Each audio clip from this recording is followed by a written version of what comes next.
পুরুষ বলুন, মহিলা বলুন, শিশু বলুন, কেউ সুরক্ষিত নেই। পশ্চিম বাংলার মানুষ আতঙ্কে রয়েছে, ত্রাস সৃষ্টি করে দিয়েছে রাজ্য সরকার সাধারণ মানুষের জন্য। এই সরকার, বর্তমান সরকার, না আইন মানে, না প্রশাসন মানে, না ভারতীয় সংবিধান মানে। অভয়াকাণ্ড থেকে শুরু করে আজকে কসবা ল কলেজ হয়ে দুর্গাপুরের ঘটনা ঘটলো। আমি বলছি একটা সুন্দর বিচার হলে, অর্থাৎ ন্যায্য বিচার হলে কি এই এই যে পরবর্তী যে দুটোর কথা বললাম সে দুটো ঘটতে পারতো আমার এই বাংলায়? ন্যায্যটা হচ্ছে কোথায় পশ্চিম বাংলায়? মুখ্যমন্ত্রী সব সময় ভুরি ভুরি মিথ্যা কথা বলেন। মুখ্যমন্ত্রী বলেছেন ওই স্টুডেন্টটা রাত 12টার সময় বাইরে বেরিয়েছে। প্রথম কথা হচ্ছে, স্টুডেন্ট রাত 12টায় বেরোয়নি, সে বেরিয়েছিল 9টার পর। এরপরে এই ঘটনা ঘটে গেছে 9টা, এমন কোনো বেশি রাত নয়। এবার উনি বলেছেন মেয়েরা রাত্রে কেন বেরোবে? উনি কি মহিলা নয়? রাজ্যের মুখ্যমন্ত্রী কেন রাত্রে বাইরে বেরোন? এক গাদা সিকিউরিটি পেছন পেছন থাকে বলে? আর সাধারণ মানুষের সিকিউরিটি নেই, এর দায় কি রাজ্যের মুখ্যমন্ত্রী নেবেন না? অভয়াকাণ্ড যেটা হয়েছে সেটা আমি মনে করি রাজ্য প্রশাসন মুখ্যমন্ত্রীর নির্দেশেই সেটা করিয়েছে। আজ পর্যন্ত অভয়া বিচার পায়নি। দুর্গাপুর বিচার পাবে কিনা আমরা জানি না। সারা পশ্চিম বাংলায় একের পর এক যা হচ্ছে, কোনো বিচার নেই। মমতা বন্দ্যোপাধ্যায় রাজ্যের মাননীয় মুখ্যমন্ত্রী, উনি ছড়ি ঘোরাচ্ছেন আর রাজ্যে এই সব কাজ চলে যাচ্ছে। আজকে দেখুন পশ্চিম বাংলায় মানে কোন সংস্থা বা সংগঠন পথে নামেনি? শিক্ষক থেকে শুরু করে ডাক্তার, শিক্ষাকর্মী, অঙ্গনবাড়ি কর্মী, প্রত্যেকে নেমেছে পথে। কেন নামবে না? কর্মসংস্থান নেই। আর যেটা দিচ্ছে সেটা কন্ট্রাকচুয়ালের আন্ডারে 8,000 10,000 টাকা মাসে মাইনে পেয়ে তারা সংসার চালাবে কোত্থেকে? সাধারণ মানুষ পথে নামতে বাধ্য হচ্ছে।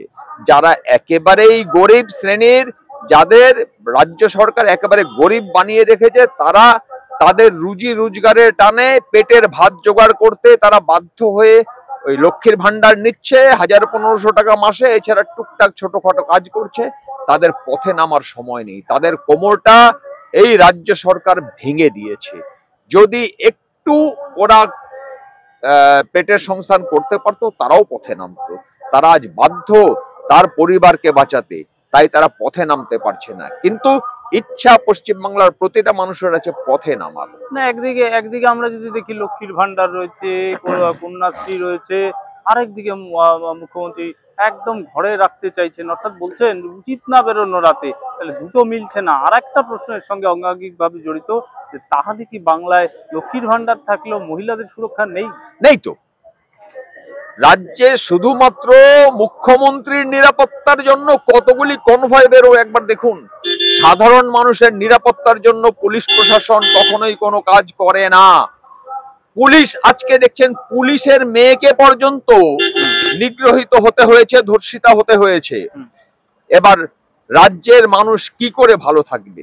যে লক্ষ্মীর ভান্ডার রয়েছে, মহিলাদের সুরক্ষা কোথায়? রাতের বেলা বেরোতে না করছেন মুখ্যমন্ত্রী।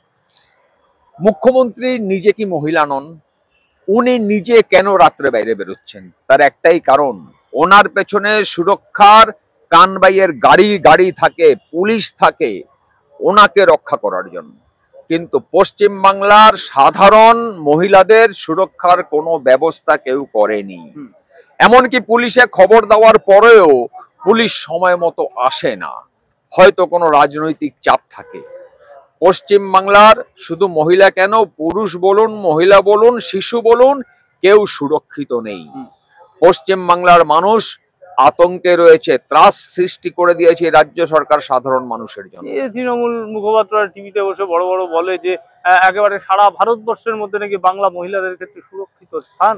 যদি সুরক্ষিত হয়, আরজি করের কাণ্ডে প্রমাণ লোপাটের জন্য ভাঙচুর করা হলো, সেখানে না কোনো গ্রেপ্তার হলো, না আজ পর্যন্ত আরজি কর বিচার পেয়েছে। দুর্গাপুর কলেজে যেটা হলো, কতদিন পরে ধরলো জানি না, সেটাও সঠিক লোককে ধরেছে কিনা, তাদের আদৌ বিচার হবে কিনা, কোন জায়গাটায় পশ্চিম বাংলায় বিচার হয়েছে?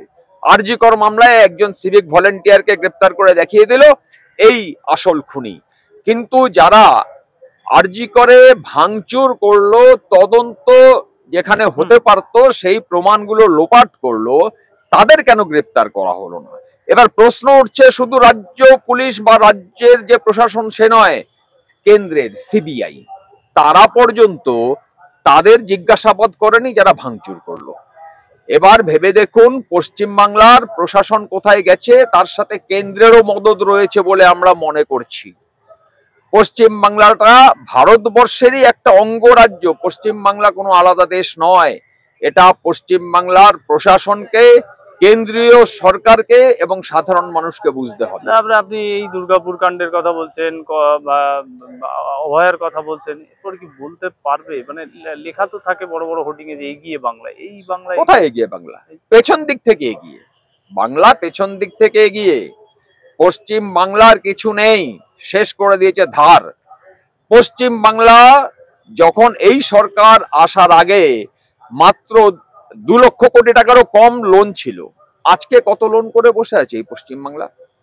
খেলা মেলার জন্য লোন করা চলছে। রাজ্য সরকারি কর্মীদের তাদের পাওনা, তাদের অধিকারের ডিএ দিচ্ছে না, সুপ্রিম কোর্টে মামলা চলছে। এর আগে সুপ্রিম কোর্ট বলেছিল রাজ্য সরকারি কর্মীদের বকেয়া ডিএ এর অন্তত 25% দিয়ে দেয়নি। সুপ্রিম কোর্ট রাজ্য সরকারের বিরুদ্ধে ব্যবস্থা নেয়নি কেন? সুপ্রিম কোর্টের তো সেই অধিকার ছিল। সুপ্রিম কোর্টের আদেশকে রাজ্য সরকার মানেনি। বর্তমানে যে ডিএ মামলা চলছে তার রায় সংরক্ষিত রেখেছে সুপ্রিম কোর্ট।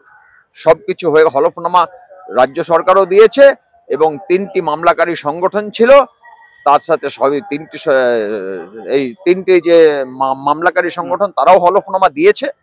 দেখা যাক কতদিনে রায় বের করে। কিন্তু এরপরে একটা চিন্তার ভাঁজ কিন্তু আমাদের সরকারি কর্মীদের কপালে রয়ে গেছে। বর্তমান মুখ্যমন্ত্রী সুপ্রিম কোর্টের এই রায়টা মানবেন তো? আর যদি না মানে তাহলে সুপ্রিম কোর্ট রাজ্য সরকারের বিরুদ্ধে ব্যবস্থা নেবে তো? কেন এর আগে 25%-এর বেলা কিন্তু কোনো ব্যবস্থা নেয়নি। তাই আমাদের সন্দেহ আছে এই সরকার, বর্তমান সরকার না আইন মানে, না প্রশাসন মানে, না ভারতীয় সংবিধান মানে, কিচ্ছু মানছে না। আপনারা দেখছেন এই মুহূর্তে সারা ভারতবর্ষ জুড়ে টেট বিরোধিতা চলছে। সুপ্রিম কোর্টের একজন মহামান্য বিচারক উনি বলেছেন প্রত্যেককে যারা চাকরি করছে শিক্ষক শিক্ষিকারা তাদের টেট দিতে হবে বাধ্যতামূলক। যার চাকরি 5 বছর বাকি আছে, মানে 5 বছরের কম বাকি আছে, তাদের ছাড় দেওয়া হয়েছে, বাকি সবাই টেট দেবে। এবার কথা হচ্ছে যার চাকরি 20-25 বছর হয়ে গেছে তখন টেট ছিল না, তখন সেই শিক্ষকেরা চাকরিতে যোগদান দিয়েছিল তার সম্পূর্ণ পরীক্ষা দিয়ে সে নিজেকে যোগ্য প্রমাণ করে তবে সে চাকরি পেয়েছে। এখন নতুন আইনে টেট এসছে, তাহলে যারা চাকরি পেয়েছিল তারা কেন টেট দিতে যাবে? তাহলে যারা পুরনো শিক্ষক তাদেরকেও প্রমাণ করতে হবে যে আমরা যোগ্য শিক্ষক। তাহলে আমার প্রশ্ন, দেশের সব বিচারক, দেশের সমস্ত আইনজীবী, দেশের সমস্ত আইএএস আইপিএস এমনকি রাজনৈতিক নেতারা তারা কেন প্রমাণ দেবে না যে আমরা আমাদের জায়গায় যোগ্য?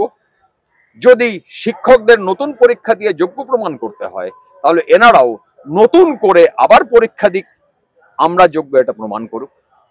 ভারতবর্ষে সংবিধানে সবার জন্য এক আইন লেখা আছে, কিন্তু এখানে তো সরকার এক আইন দিচ্ছে না। এই প্রথম শিক্ষকদের ঘাড়ে কোপ মারলো টেট দিতে হবে। আগামী দিনে যে সরকারি কর্মচারীরা আছে স্কুল শিক্ষক বাদ দিয়ে অন্যান্য যে চাকরিতে আছেন তাদেরকেও সরকার হয়তো কোনোদিন নতুন একটা পরীক্ষার মাধ্যমে বলবে এই পরীক্ষাটা দিয়ে পাশ করো তবে তুমি যোগ্য। আজকে যে পুলিশ প্রশাসনে রয়েছে কনস্টেবলরা, তারাও তো সব রকম যোগ্যতা মানের পরীক্ষা দিয়ে পুলিশে চাকরি পেয়েছে।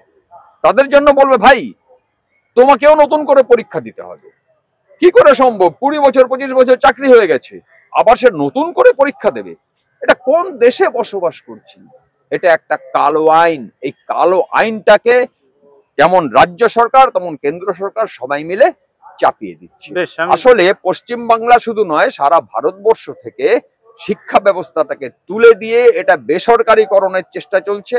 এমনকি এর পরে শুধু শিক্ষা নয়, স্বাস্থ্যতেও এটা আসবে, প্রশাসনেও আইন শৃঙ্খলার ক্ষেত্রে এটা আসবে।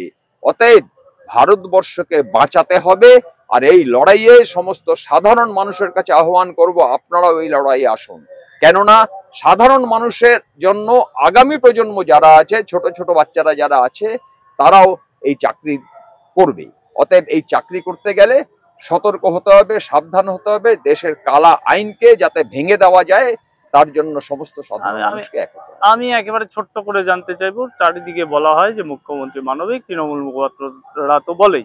উত্তরবঙ্গ যেদিন বন্যা আসে যেতেও পারলেন না মুখ্যমন্ত্রী, বার্তা দিলেন গৌতম দেব, কার্নিভাল চলছে। একেবারেই আমাদের ঢিলছোড়া দূরত্বে কার্নিভাল, সেইখানে তিনি গেলেন এবং গিয়ে বিভিন্ন রকম নাচ গান হলো।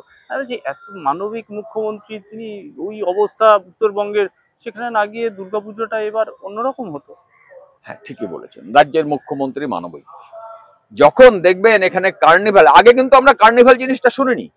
এই পশ্চিমবাংলায় পুজো কার্নিভাল বলে কিছু ছিল না। এই সরকার আসার পরে করেছে পুজো কার্নিভাল, অর্থাৎ মা দুর্গা যাবেন, উনি চেয়ারে বসবেন, সব মা দুর্গার কাছ থেকে স্যালুট নেবেন। এই তো চলছে পশ্চিমবাংলায়। উনি মানবিক, উনি মানবিক। উত্তরবঙ্গে এত বড় বন্যা হয়ে গেল, উনি এখানে নাচ করছেন, ডান্ডিয়া খেলছেন, উনি মানবিক। যদি এটাই মানবিকতার লক্ষ্য নয়, তাহলে এইরকম মানবিক মুখ্যমন্ত্রীর আমাদের রাজ্যে প্রয়োজন নেই। উনি পদ ছাড়ুন, আর সবার আগে তো উনি প্রমাণ করুন যে উনি যোগ্য মুখ্যমন্ত্রী। শুধু ভোটে জিতলে হয় না। উনি কি প্রকৃত ভোটে জেতেন, না ভোট চুরি করেন? এখানে একটা বড় প্রশ্ন আছে। উনি পশ্চিম বাংলার সমস্ত মানুষকে বঞ্চিত করে রেখেছেন, শুধু কামাচ্ছে হচ্ছে ওনার রাজনৈতিক দলের কিছু লোকেরা। সাধারণ মানুষের জন্য উনি কখনোই যোগ্য মুখ্যমন্ত্রী হতে পারেন না, উনি যোগ্যতার প্রমাণ দিতে পারবেন না।